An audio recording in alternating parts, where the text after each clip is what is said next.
Hello guys, welcome back to my channel সম্পর্কের blog. তোমরা সবাই কেমন আছো? আশা করি তোমরা সবাই খুব ভালো আছো, সুস্থ আছো।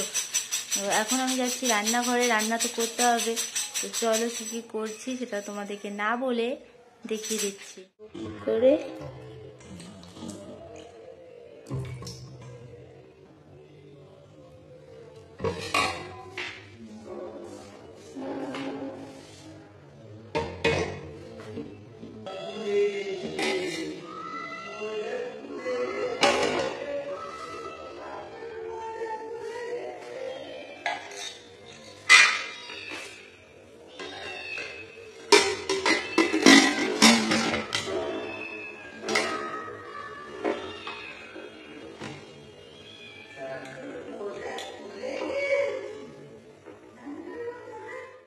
আলু সেদ্ধ তো বসিয়ে দিয়েছি, এখন ধনে পাতা ধুয়ে নিচ্ছি। ধনে পাতা আছে, ভাবলাম বাটা করবো। ধনে পাতা, কাঁচা লঙ্কা, টমেটো সব কিছু এখন ধুয়ে নেব।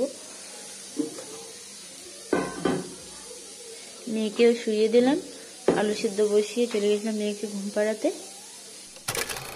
চা বসিয়েছি। আজকে চায়ের মধ্যে একটু আদা, গোলমরিচ, লং এগুলো দিয়ে চা করে দিচ্ছি। ঠান্ডা তো সেই জন্য আজকে চা আমি খাবো না। তো ওকে চা করে দিয়ে তারপর আমি এদিকে কাজ বলতে এগুলো শুরু করব বানানো। এখানে আটা ময়দা দুটোই নিয়েছি, একটু নুন দিয়েছি আর আজওয়াইন দিয়েছি, আর কিছু দিইনি। একটু মাখার সময় তেল দিয়ে নেব। আর আলু সিদ্ধ হয়ে গেছিলো, মেখে রেখেছি। আলুর জন্য এখানে পেঁয়াজ, কাঁচা লঙ্কা কুচি করে রেখেছি, আর ধনে পাতা, টমেটো, কাঁচা লঙ্কা এক জায়গায় রেখেছি কেটে। ওটা আলাদা করব, ওটা বাটার জন্য আছে সেই জন্য। তো আজকে করবো আলু পরোটা, সেই জন্য এগুলো এত কিছু জোগাড় করেছি। আজকে দুধ চা করিনি, লাল চাই করেছি। এদিকে দেখছি কড়াই বসিয়ে দিয়েছি, চা নামিয়ে। যাই হোক, আগে চা দিয়ে আসি, তারপর ওদিকে করবো। ঠান্ডা কি পড়েছে কদিন ধরে।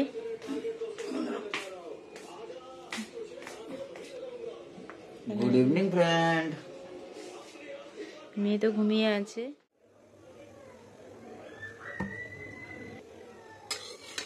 দিন ধরে এত ঠান্ডা পড়েছে, মানে বাইরে বেরোতে ইচ্ছে করছে না। আর ঠান্ডার মধ্যে কিন্তু এগুলো খেতে ভালো লাগে।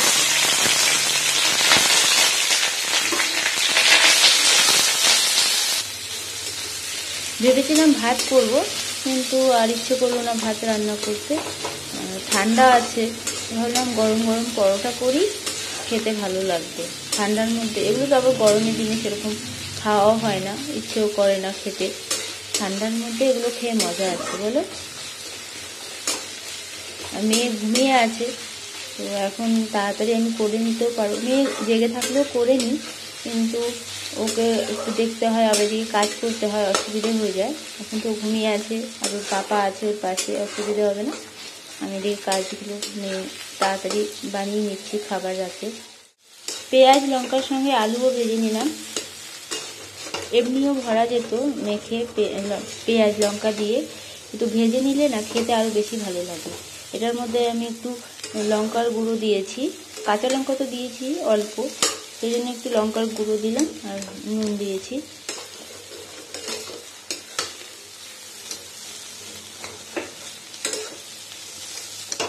আলু থালার মধ্যে নামিয়ে রেখেছি, ধনে পাতা ভাজার জন্য বসিয়েছি। ভাজা হবে, তারপর বাটবো। ততক্ষণ আমি ময়দা মেখে নিই। আটা ময়দা দুটোই আছে এটাতে।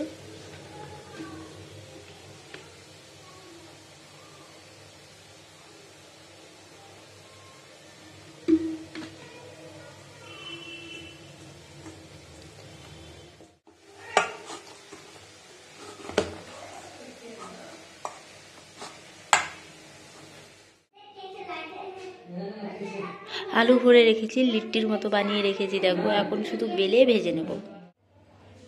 আলু পরোটা বানানো হয়ে গেছে, ধনে পাতা বাটাও করে নিয়েছি। তো খাওয়ার সময়ও হয়ে গেছে আমাদের। এদিকে দেখো আগুন জ্বালিয়ে রেখেছে, সবাই মিলে বাইরে আগুন সেঁকছিল। আমি তো যেতে পারিনি, খাবার বানাচ্ছিলাম সেই জন্য। সবাই নিজে নিজে ঘরে চলেও গেছে। তো ঘরে এনে রেখেছে, ঘরটা একটু গরম হবে সেই জন্য। এখন খাওয়া দাওয়া করবো, খাওয়ার সময় হয়ে গেছে। আর ঠান্ডার মধ্যে বেশিক্ষণ বসে কি করব, ঠান্ডা লাগছে পুরো। এখন তো আগুনটা ঘরে নিয়ে এসছে বলে ঘরটা একটু গরম আছে, নাহলে পুরো ঠান্ডা হয়েছিল। আর গরম গরম বানিয়েছি, তো সেই জন্য গরম গরম খেতেই ভালো লাগবে। আজকের ব্লগ আমি এখানেই শেষ করছি। আবার তোমাদের সঙ্গে কালকে দেখা হবে নতুন ব্লগ নিয়ে। তোমরা ভালো থেকো, সুস্থ থেকো। আমার এই ভিডিও যদি তোমাদের ভালো লাগে তাহলে একটা লাইক করে দিও, শেয়ার করো, কমেন্ট করো। আর এখনও যারা আমাদের চ্যানেলকে সাবস্ক্রাইব করোনি তারা প্লিজ আমাদের এই চ্যানেলটাকে সাবস্ক্রাইব করে দিও। তোমাদের সবাইকে গুড নাইট।